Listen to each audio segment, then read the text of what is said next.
احمد كان زعلان مني فقلت اما هصالحه، وهو دايما بيجيب لي ورد وبيجيب لي حاجات كتير قوي بيه يصلحني، فانا قلت المره دي اصالحه عشان تعرف اني سالفه ومكلفه. اول حاجه جبت دي، انا عارفه ان انت بتحب الشوكولاته، بس انا جايباها هاكلها انا عامه، هاكل انا دول واديك الاربعه البيض اللي هم بالفانيليا.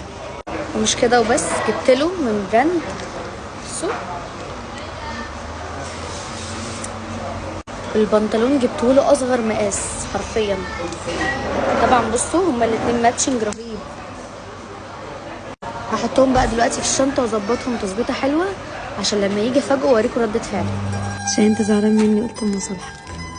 مش زعلان منك، مش زعلان مني قلت صالحك. لا انت زعلان. ايه ده؟